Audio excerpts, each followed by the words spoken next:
गेजेर बिजनि दख'रा दुलाराय बर' फरायसा आफादा मेट्रिक आरो H.S आनज दआव उथ्रिसारनाय फरायसाफोरखौ बरायनाय आरो मान बावनाय हाबाफारि खुंफुंदों।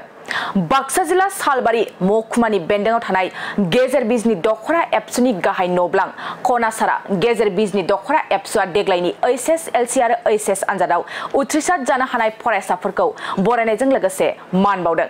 बे हाबाफारियाव गाहाय आलासि महरै बाहागो लाफैयो बाक्सा जिल्ला एबसुनि गाहाय नेहाथारि नन्देस्वर बर' बिथाङा आरो गेजेर बिजनि दख'रा एबसुनि बेन्दोंआव थानाय फोरोंगिरि समाज सिबियारि बिथांमोना लोगोसेयैनो ओनसोलनि रायजो राजाफ्रा गेजेर बिजनि दख'रा दुलाराय बर' फरायसा आफादनि बानजायनायाव थांनाय मेट्रिक आनजादाव जायफोर फरायसाफोरा बर' बिजोंजों फरायनानै मेट्रिक आनजादाव सेथि थाखोआव उथ्रिसारनानै टप 10 मासियाव आवग्रिनो हाबाय आरो हायार सेकेन्डारि आनजादावबो टप 10 मासियाव आवग्रिनो हाबाय बे फरायसाफोरखौ बरायनाय आरो मान बावनाय हाबाफारि लादों आरो बे हाबाफारियाव बाहागो लानो मोननानै आङो जोबोद गोजोननाय मोनदों आरो जायफोर फरायसाफोरा दिनै बराय जाबाय बिथांमोननिसिम आं कंग्रेचुलेशन्सखौ हरदों।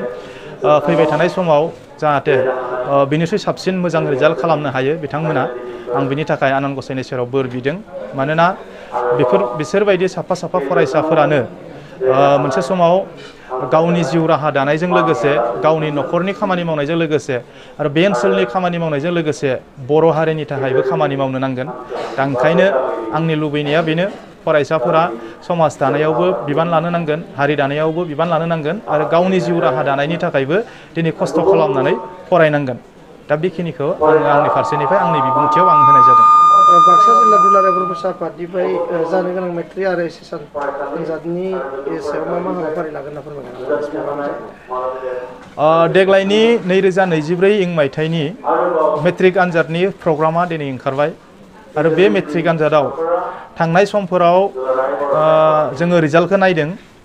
मानोना बेवहाय बर' बिजोंजों फरायनानै स्टेन्ड खालामग्रा जोङो नुनो मोनाखै। आनखि बियो बाक्सा जिल्लानिफ्रायल' नङा, अल आसामनिफ्रायनो दिनै बर' बिजोङाव फरायनानै स्टेन्ड खालामनाय जोङो मोननो हायाखै।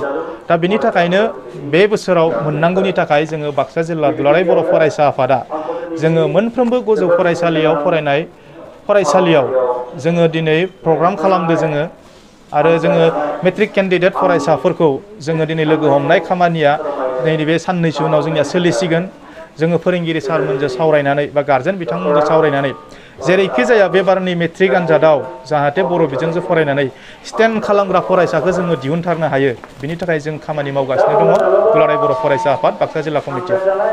बिदिनो जोङो बाक्सा जिल्ला दुलाराय बर' फरायसा आफादा थांनाय समनिफ्रायनो जोङो मेट्रिक आनजादाव मोजां रिजाल्ट खालामनांगौनि थाखाय जों हाबाफारि लाबोबाय थादों। दा अब्लाबो बे बोसोराव जिहेथु जोङो मिथिबायबो थादों थांनाय खनसेयावनो मेट्रिक आनजादा लास्ट होननानै जों खोनादोंमोन आरो खोनालायबाय देग्लाय मेट्रिकआ नैबे बोसोरा लास्ट। गोबां गोनो खालामदो फरायसाफोरजों माने गोनो गोथोखौ खालामदो सरकारनिफ्रायबो। दा ओंखायनो जुदि बे बोसोराव लास्ट जामारोबा आरो बे लास्ट मेट्रिक आनजादाव जोङो जाहाथे मोनसे जारिमिन बा हिस्ट्रि जों खालामनो हायो नामा बाक्सा जिल्ला दुलाराय बर' फरायसा आफादनिफ्राय।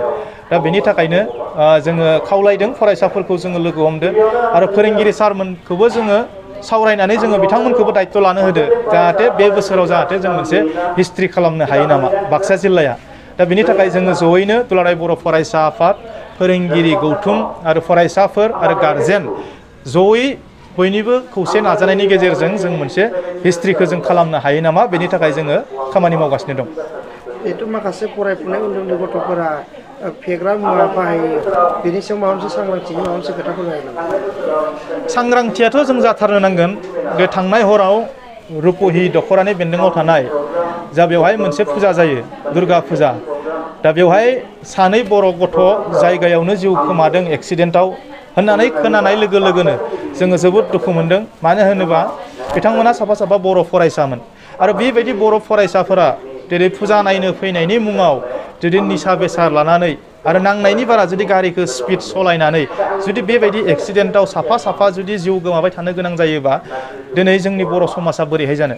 दा ओंखायनो आं फरायसाफोरखौ आं खावलायनो सानदों नैबे चेनेलनि गेजेरजों जाहाथे जोंनि फरायसाफोरा निसा बेसादखौ लाया आरो फुजा नायनायनि मुङाव जाहाथे गारिफोरखौ बांद्राय माने स्पिडआव जाहाथे सालाया।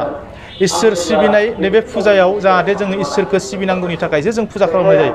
बिनि थाखाय जाहाथे इसोर फुजिनाय बे खामानियाल' जोंनिया जानो नांगौ।